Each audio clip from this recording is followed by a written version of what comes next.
Hi everyone, welcome to the Kamaya K Ministries channel. I'm Kamaya K, and in this video, I'm going to be sharing my testimony just about my life, the things that God has brought me through, and let me tell y'all something, it has been a crazy journey, and it's been something that I have been wanting to talk about. I have been, it's been suggested to me very frequently, especially recently, that I need to share my testimony and really put it out there on video. And so this is what this video is about. For starters, I'm just going to give you a little bit a background about me and then the journey from how I became who I am today. And my story started with abuse. I grew up in an abusive home. The oldest daughter of 3 children to my parents, and we grew up in a quote unquote Christian home, but in all honesty, that we did not have the right values as someone that is a kingdom-minded individual. So this is what I mean. Growing up, I used to see things happen, like my dad beating my mom. I saw that happen one time and it really scarred me, but then I got beat for it because I talked about it. We used to grow up in a pretty dark environment.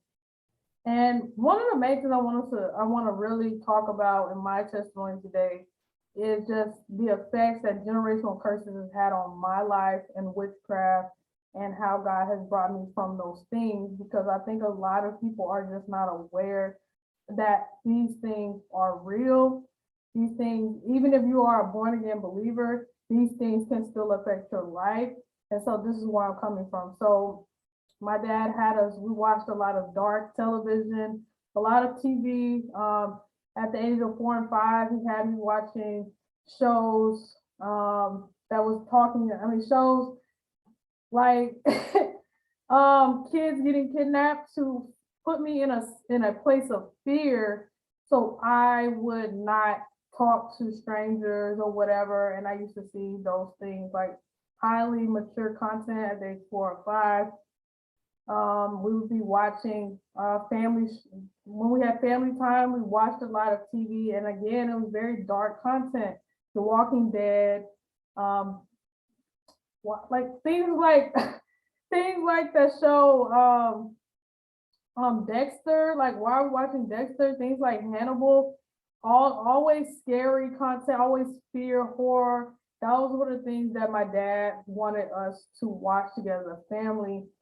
And I always thought it was very strange, because I don't like horror really. That's not my favorite genre. I love drama, I love action, but he always tend to dwell more on like darker type subjects. So we were quote unquote Christian. I say that because we would sometimes go to church. My dad would sometimes have us where we sat down on Sundays and like read the Bible, but usually the Bible was used as like a tool, like a weapon to basically explain why he's right and to demean somebody in the family. So I grew up in a very dark environment, even though it's supposed to be Christian. And so that put me in a state of not really knowing God. I didn't really connect the two. Like I didn't really, it's America. Everybody's quote unquote Christian. And so I didn't think anything of it. But I remember things kind of really progressed in my life. At the age of 12, it was a year I had just, I'm coming from elementary school to middle school, and I was like the most popular kid in elementary school in 5th grade. I remember inviting people to my birthday party. I had so many friends, so many gifts, and I was always, I'm naturally thick. That's just how I am. Like I'm athletic and thick, and I developed pretty quickly. And so that made me like I gained a lot of weight very fast from elementary to middle, and so I was pretty overweight. Like it was just kind of a natural thing. Puberty hit, had like zits everywhere, like it was just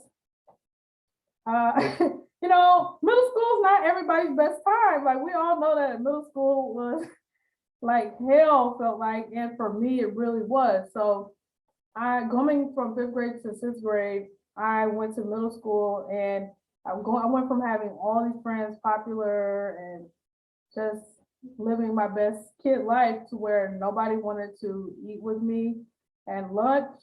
And I'm pretty sure I had to do my appearance. Nobody wanted to talk to me. I had one friend, and she was like honestly keeping me like a secret to her other friends that we were friends. And I remember hosting that year for my birthday. I was like, I had invited all these people and nobody came. And it was just so heartbreaking. As a young girl, 12 years old, like I had never experienced that in my life. Like, I mean, ever since I was a baby, so like I always had someone at my birthday party, always had, and I just couldn't understand what it was. And so I remember feeling this overwhelming sadness. And that was also the time that my dad started beating me, and virtually for no real reason. Like I remember one of the times I got beat, and it was always when my mom or my sisters weren't there. One of those times was when, because I didn't put the correct amount of ice in his iced tea, and that was to justify just beating me for no reason. And so that was a very difficult time for me, because I literally descended into just darkness. Like I experienced like an extreme level of darkness at a young age. So I have always been an artist too. As y'all can see, I mean, I've always been artistic. I love art. I love to create, paint, draw, whatever.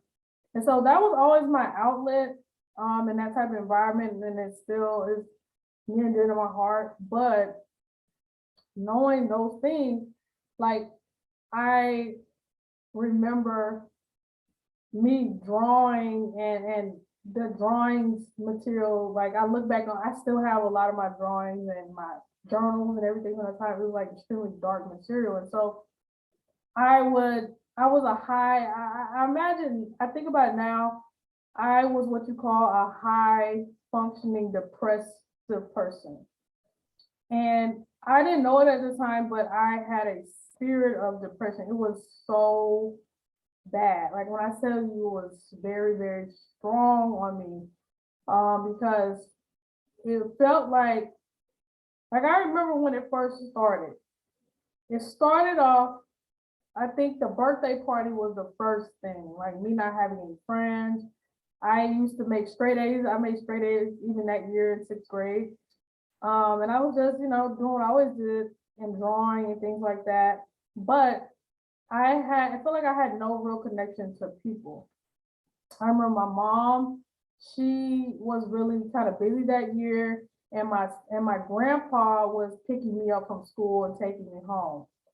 My sisters, we had like a different schedule because they were still in elementary school, so I would get out a different time, and like I would come home with grandpa and they wouldn't be there yet because they were still getting picked up or whatever, right? And so it was very hard on me because I felt like I had no real connection to anyone, and the devil isolated me mentally and pushed me into my own level of isolation as well.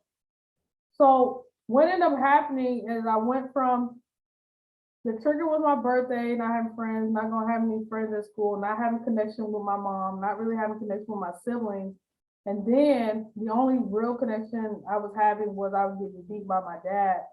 And that really just put me in a very, very bad place. I started to look at myself, and I had what people would call an existential crisis, that 12 years old where I was starting to question, like, what is my purpose, right? Like, what's the point of me being here? And nobody likes me. I'm not like, I'm not pretty according to like beauty standards. I'm like chubby and I have acne everywhere. Like I still have my cheeks, that's just part of me. But you know, like I'm not cute. I wasn't cute at all to myself. I didn't see that. Nobody liked me. I had no friends. My family wasn't, we weren't close. So I felt very alone. I felt very lonely. And so, and I was getting beat on top of that. So I remember coming from that situation, I ended up being like I became like a recluse. So I was already somebody I was used to going out doing stuff and have. I didn't have that, so it was easy for me to reclude to myself because I didn't have people that checked on me. I didn't have that. My siblings were like, they're elementary school, they're young. My parents, they seemed like they were super busy and things, and me, I just felt very alone, and I didn't understand why I was here. Like I literally remember like, what's the point of me being here? Nobody even notices me. And so I started coining like the term, like I'm like the invisible girl. Like I could walk into a room and nobody would notice me. I could go somewhere, I could cry, nobody would check up on me. And so I really took that on and I felt like I was dead inside. And I remember I used to have two cats. They were brothers, S'mores and Pepsi, and they were my closest only friends. Like was my cats, but it still wasn't enough. So the thoughts went from, okay, I'm not good at, like something's wrong with me, like me, like I'm the problem, I guess, because nobody cares about me, to I don't want to be alive anymore. And I don't want to be here anymore. Like the world, I don't want to be alive. I don't want to be no, I just don't want to participate in life because I feel like I was already dead. And I remember things became so dark that I remember a time I was physically demonized.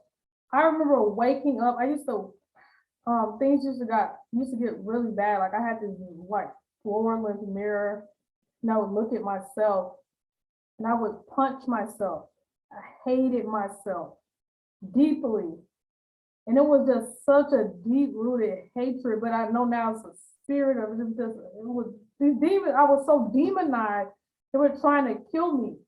And I remember I was in such a state of being demonized, like I literally would wake up and the world would have no color. Like I remember seeing everything was black and white. Like everything looked like an old movie, like an old Alfred Hitchcock movie, The Twilight. That's what my world looked like. I didn't see color.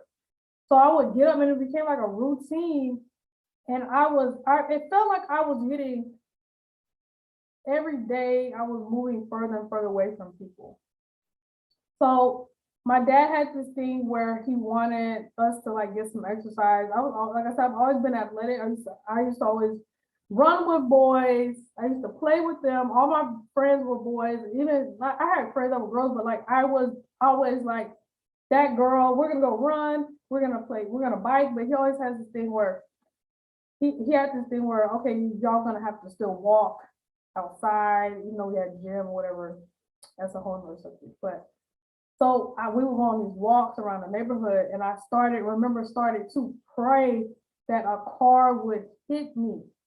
And it was scary because I remember one time this truck, he moved like super fast.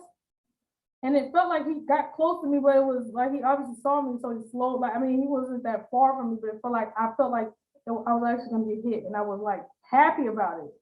And it scared me because I was like, why am I happy about it? Again, not knowing that I'm dealing with being demonized and that these demons were inside of me were happy to finally get rid of me.